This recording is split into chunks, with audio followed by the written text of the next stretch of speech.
हाँ तो बच्चों अगली सवाल है, चौथी सवाल है प्रश्नावली 7.2 की कि बिंदुओं -3, 10 और 6, -8 को जोड़ने वाले रेखाखंड को बिंदु -1, 6 किस अनुपात में विभाजित करता। अब इसमें अनुपात नहीं दिया गया है, इसमें हमें ये बताना है कि किस अनुपात में विभाजित करता है, मतलब हमें निकालना है, अनुपात निकालना होगा कि कितने अनुपात में विभाजित करता है। तो समझिए जरा,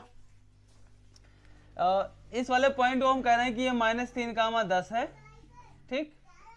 एक कोई पॉइंट क्या है, ये वाला पॉइंट है 6, -8। अब 6, -8 को कोई एक ऐसा बिंदु है यहाँ पे -1, 6 जो इनको विभाजित करता है।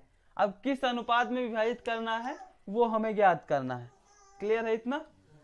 तो अब समझें जरा कि यहाँ पे हम मान लेते हैं, और दूसरा भी तरीका हो सकता है फार्मूला बेस्ड, फार्मूला वाला, लेकिन ये थोड़ा वैकल्पिक तरीका बढ़िया आसान है। तो हम मान लेते हैं, माना इसको ये मान लेते हैं, इसको क्या मान लेते हैं, बी। तो हम कहेंगे कि माना और माना ये -3, 10 तथा बी 6, -8 को, इसको क्या मान ले, पी मान लेते हैं, ठीक है। पी मतलब -1, 6 के अनुपात 1, कितने अनुपात में, के अनुपात 1 के अनुपात में विभाजित करता है।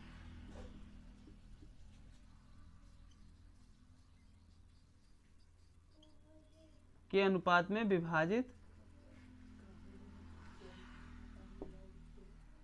ठीक है बेटा। माना ये -3, 10 तथा बी 6, -8 को, अब इसको मैं हटा दे रहा हूं, को पी जो है -1, 6 के अनुपात 1 के अनुपात में विभाजित करता है। अब यहां से ये होगा x1 का मान, ये होगा x2 का x1 y1 और x2 y2, ये होगा जो x और y थे। समझिएगा कि x बराबर क्या होता है, m1 x2 plus m2 x1 बटे में m1 प्लस m2, और इधर क्या होगा y बराबर m1 y2। हाँ, ये अभी हम सिर्फ इतना x बराबर निकालेंगे, सिर्फ बस आ जाएगा अनुपात आ जाएगा, ठीक है। तो कोई x बराबर क्या होता है, m1 x2 plus m2 x1 बटे में m1 प्लस m2, ये होगा x1 का मान, ये होगा y1 का मान, ये x2 और ये y2, और यहाँ पे ये होगा x का मान, ये होगा y का मान। नहीं समझ में आया क्या कह रहे हैं? जैसे जब हम कोई पॉइंट निकालते थे ना, जैसे पूरा लाइन है, इसका निर्देशांक पता है, इसका तो ई वाला पॉइंट ये निकालते थे, तो इसका हमें x तो y ही निकालते थे ना, और यही जब हमें दिया गया है तो ये क्या दिया गया है, x और y ही तो दिया गया है। बात समझ में आ गया? तो यहाँ से x का मान क्या होगा, -1, m1 का मान क्या हो जाएगा, k, और m2 का मान हो जाएगा 1। समझ में आ गया? तो m1 का मान k और m2 का मान 1, तो m1 के जब k गुणे x2 का मान 6 प्लस m2 का मान 1 गुणे x1 का मान -3 बटे में m1 प्लस m2 है, तो m का मान k प्लस 1। इस k प्लस 1 का गुणा इधर कर दीजिए क्रॉस मल्टीप्लाई, तो इधर k प्लस 1 का गुणा -1 से करेंगे तो हो जाएगा -k -1 बराबर में k का गुणा 6 से तो 6k और प्लस -3। समझ में आ गया? इस 6 के इधर देखो, 6k को इधर रहने दो, 3 को इधर ले आओ, k को उधर ले जाओ, तो 3 इधर आएगा तो 3 -1 हो जाएगा, इधर माइनस में इधर प्लस में हो जाएगा, इधर 6k है और k इधर जाके प्लस k हो जाएगा। समझ में आ गया इतना? 3 में से 1 घटाओ तो 2 बराबर में 6k और प्लस 1 के बराबर मिला करके 7k हो जाएगा। अब 7 को भी इधर भेज दो तो k बराबर हो जाएगा 2/7 हो जाएगा। क्लियर? समझ में आया? तो अब अनुपात क्या आएगा, अनुपात एक k अनुपात 1 था, तो k का मान कितना है 2/7, इसका मान 1। अब यहाँ बटे में नहीं लिख सकते हैं, हम बटे में नहीं लिखते, तो इसको दोनों को 7 से गुणा कर दो, दोनों को क्या करो 7 से गुणा कर दो, तो 2 से इसको 2/7 को 7 से गुणा करेंगे तो यहाँ बचेगा 2 और इधर कितना हो जाएगा 7। तो आंसर कितना आ गया हमारा 2:7। कोई दिक्कत किसी को है? नोट करो। है कि वो अनुपात ज्ञात कीजिए जिसमें बिंदुओं ये 1, -5 b -4, 5 को मिलाने वाला रेखाखंड यक्ष अक्ष से विभाजित होता है। इस विभाजन बिंदु के निर्देशांक ज्ञात कीजिए। ठीक, तो ये है कोई एक पॉइंट 1, -5। ठीक, एक पॉइंट क्या है b -4, 5। इसको कोई पॉइंट है, कोई भी पॉइंट मान लेते हैं, हम मान लेते हैं p है ये, जो कि विभाजित करता है। तो अब हम इसका अनुपात निकालना है, तो लिखेंगे माना अनुपात k अनुपात 1 है, मतलब इधर k और इधर क्या है 1 है। तब p के निर्देशांक क्या होंगे? p के निर्देशांक नहीं समझ में आया? अरे p के निर्देशांक माने कि इस पॉइंट के निर्देशांक x, y, ये तो होगा। तो x अक्ष पे कितना है, y अक्ष पे क्या होगा? ये x और ये y, ये x, y निकालना, मतलब p निकालना है हमें अनुपात रियल में तो हमें अनुपात निकालना है, लेकिन इसके पहले हम उसको निकाल कैसे पाएंगे? p निकालने के प्रयास करेंगे, फिर हमारा k निकलेगा। तो पहले हम p का निर्देशांक निकालते हैं। तो x बराबर क्या होगा m1x2 प्लस m2x1 बटे में m1 प्लस m2, और फिर क्या होगा y बराबर m1y2 प्लस m2y1 बटे में m1 प्लस m2। तो बताओ जरा x बराबर क्या हो जाएगा? m1 का मान बताओ, k x2 का मान यहाँ से -4 प्लस m2 का मान 1 गुणे x1 का मान 1 बटे में m1 प्लस m2 यानी कि k प्लस 1। ये समझ में आ रहा है क्या कर रहे हैं? ये मान रख दे रहे हैं, कोई दिक्कत तो नहीं किसी को। फिर y बराबर क्या हो जाएगा? m1 का मान k और y2 का मान 5 प्लस m2 का मान 1, y1 का मान -5 बटे में m1 प्लस m2 यानी कि k प्लस 1। ये तो हमने खुशी खुशी निकाल लिया। ठीक है, अब इसको हल करेंगे तभी k के फॉर्म में आंसर आ जाएगा, k आ जाएगा सभी, तो कुछ बात नहीं बनेगी। हमें चाहिए अनुपात। उसमें एक चीज और दिया गया है, सवाल में एक दिया गया है कि जो रेखाखंड है वो यक्ष अक्ष से विभाजित होता है। किससे विभाजित होता है? यक्ष अक्ष से। मतलब कि ये जो पॉइंट है P, ये यक्ष अक्ष पर स्थित है। बात समझ में आया? कहाँ पे स्थित है? यक्ष अक्ष पे स्थित है। चूंकि बिंदु यक्ष अक्ष पर स्थित है,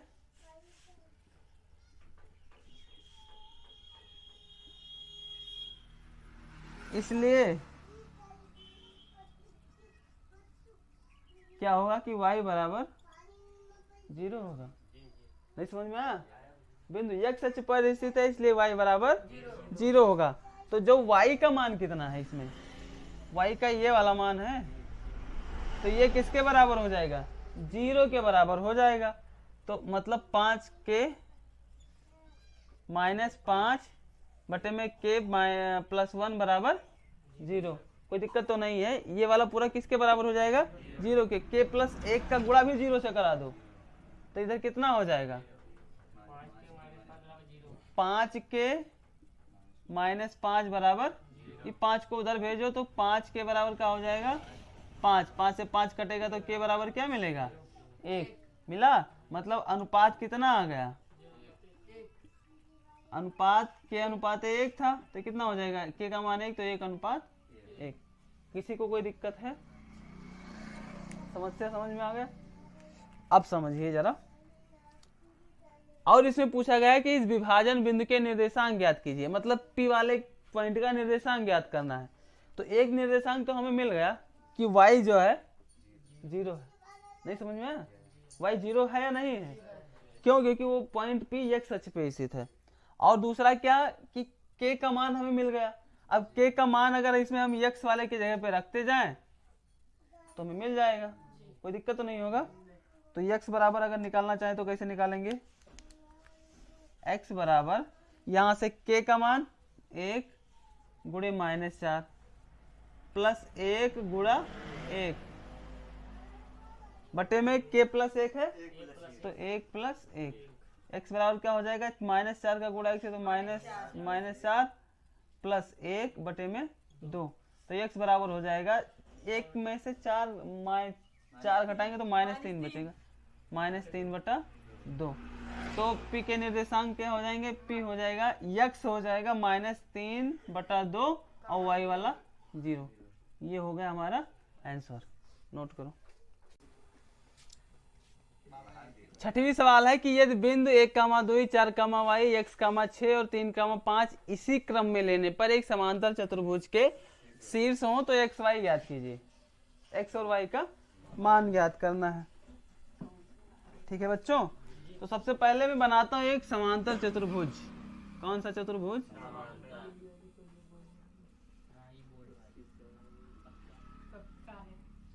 समांतर चतुर्भुज हमने बना लिया। थोड़ा कुछ टेढ़ा मेढ़ा लग रहा होगा तो उसमें ज्यादा ध्यान नहीं देना है, ठीक है। तो यहाँ पे हम इसी क्रम में लिखना है तो 1, 2 लिखते हैं, फिर क्या है 4, y, फिर है x, 6 और 3, 5। इसको ये इसको ये कह रहे हैं, इसको b कह रहे हैं और इसको c और इसको क्या कह रहे हैं d। बात समझ में आई इतना? अब एक पॉइंट ये समझ लीजिए कि जो समांतर चतुर्भुज के विकर्ण होते हैं, ठीक, समांतर चतुर्भुज के विकर्ण बराबर होने वाले पे सवाल नहीं लगेगी। बात समझो, एक दूसरे को मध्य बिंदु से समद्विभाजित करते हैं, या यूं कहें कि मध्य बिंदु पर काटते हैं। थोड़ा हमारा चित्र नहीं सही बना है, मतलब ये समझे कि ये वाला पॉइंट जो होगा ये इनका बीचों बीच पॉइंट, मतलब ये और सी का मध्य बिंदु कौन होगा? ये वाला पॉइंट वो। और बी और डी का मध्य बिंदु कौन होगा? वो होगा। नहीं समझ में आया क्या कह रहे हैं? मतलब हाँ, कोई दिक्कत तो नहीं है इसमें। ए सी का मध्य बिंदु क्या होगा? वो होगा। और बी डी का मध्य बिंदु क्या होगा? वो होगा। और वो है क्या? इन दोनों भुजाओं का एक कॉमन पॉइंट है। कॉमन पॉइंट समझते हो? ये दोनों में है। मतलब ये अगर कहें कि अगर हम AC का मध्य बिंदु निकालेंगे तो जो मिलेगा वो किसके बराबर होगा? BD के मध्य बिंदु के बराबर होगा। बात समझ में आ गया कि नहीं आ गया? किसी को कोई समस्या तो नहीं है? ठीक। चूंकि समांतर चतुर्भुज के विकर्ण एक दूसरे को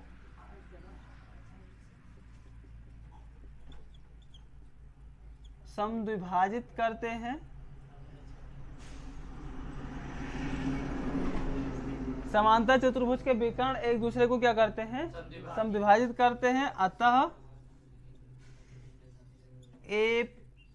AC का मध्य बिंदु, AC का मध्य बिंदु बराबर BD का मध्य बिंदु, BD का मध्य बिंदु। क्या इतना समझ में आ गया?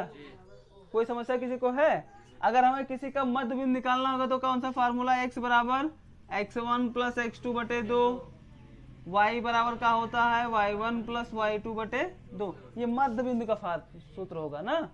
तो अब यहाँ पे मैं x नहीं लिख रहा हूँ, सीधा क्या लिख रहा हूँ कि x1 प्लस x2 होना चाहिए, तो हमें डायरेक्ट लिख दे रहा हूँ। देखो यहाँ अब जब हम AC का मध्य बिंदु निकालेंगे तो इसको x1, इसको और इसको x2 और इसको y2। तो यहाँ से बताएंगे आप लोग x1 का मान क्या होगा? 1 प्लस x2 का मान क्या होगा? x बटे में 2। ठीक है, कामा 1 प्लस x बटे 2 ये हो गया x, कामा y बराबर का होगा y1 प्लस y2 बटा 2, तो y1 का मान 2 प्लस y2 का मान 6 और बटे में 2। समझ में आ गया इतना? ये किसके लिए था? AC के लिए था। अब BD होना चाहिए, तो BD में इसको x1 मान लो, इसको y1, इसको x2 और इसको y2, तो x बराबर क्या होगा? x1 प्लस x2 बटा 2, तो 3 प्लस 4 बटे 2। आ गया समझ में इतना? अब फिर क्या होगा? होगा y1 प्लस y2 बटे में 2, तो y1 का मान 5 प्लस y2 का मान y और बटे में 2। ये समझ में आ रहा है बच्चों? अब ये दोनों बराबर हैं, देखो इनकी हम तुलना कर देंगे। क्या करेंगे? तुलना करेंगे। तो तुलना करेंगे तो जो ये x का मान है, ये y का मान है, तो ये x वाला मनवा x के मान के बराबर होई, y वाला मान y के मान के बराबर हुई। बात समझ में आया कि नहीं आया? तो तुलना से यहाँ लिख लेना कहीं कोने में, तुलना से क्या होगा? तुलना करने से क्या होगा कि 1 प्लस एक्स बटे 2 ये किसके बराबर हो जाएगा? 3 प्लस 4 माने कि 7 बटा 2। आ गया समझ में? तो 2 से 2 नीचे वाला कट जाएगा, 1 को उधर भेज दो, तो x बराबर क्या हो जाएगा? 7 माइनस 1, तो x बराबर कितना आ गया? 6। आ गया समझ में? किसी को कोई समस्या है? अब देखो ई वाला y वाला किसके बराबर होगा? 5 प्लस y बटे 2 के, तो ये 6 2 8 बटे में 2 बराबर 5 प्लस y बटे 2। चाहे इसको यहाँ काट दो चाहे इसको यहाँ काट दो, बात एक ही आएगा। 5 को इधर भेज दो तो y बराबर क्या आ जाएगा? 8, 5 इधर आके माइनस, तो y बराबर बच्चों 3। तो x का मान कितना आ गया और y का मान कितना आ गया? यही तो हमें निकालना था। ठीक, नोट करो। देखो बच्चों, अगला सवाल है कि बिंदु ए के निर्देशांक ज्ञात कीजिए जहां ये बी एक वृत्त का व्यास है, ठीक, जिसका केंद्र 2, -3 है तथा बी 1, 4 है। ठीक है, तो सबसे पहले तो हम एक वृत्त बनाते हैं। ये वृत्त हो गया, ये हो गया केंद्र, ये वाला केंद्र है, इसको बोलते हैं व्यास। ठीक है, यहाँ पे इसको हम लिख दे रहे हैं कि ये व्यास AB। समझ में आया बच्चों? ये कोई वृत्त है जिसका केंद्र इसमें लिखा तो है नहीं केंद्र कौन है, तो हम यहाँ पे लिख देते हैं कि P है। ठीक है, और केंद्र का निर्देशांक जो है कितना दिया गया है? 2, -3, और B का जो निर्देशांक है कितना है? 1, 4। मतलब B पॉइंट पता है हमें और P मिला है, हमें निकालना क्या है? यक्स निकालना, ओ सॉरी ये निकालना है ना। देखिए, चूंकि व्यास का अगर ये वृत्त है, वृत्त का जो व्यास होगा वो वृत्त के केंद्र से होकर जाता है। कहाँ से होकर जाता है? और जो केंद्र होता है वो व्यास का मध्य बिंदु होता है। कौन होता है?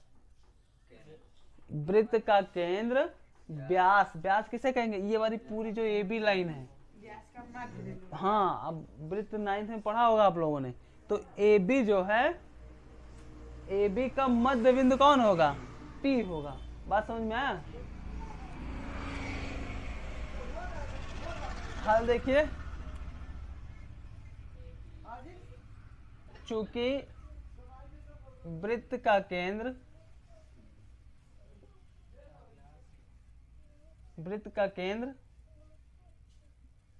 व्यास का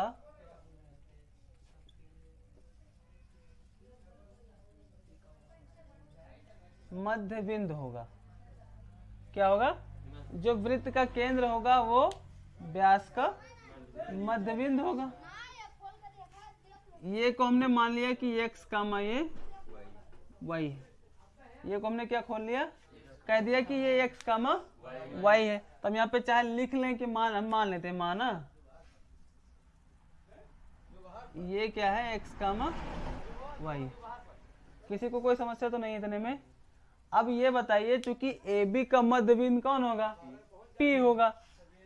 तो x बराबर क्या लिखते हैं, x1 प्लस x2 बटे 2 और y बराबर y1 प्लस y2 बटे 2।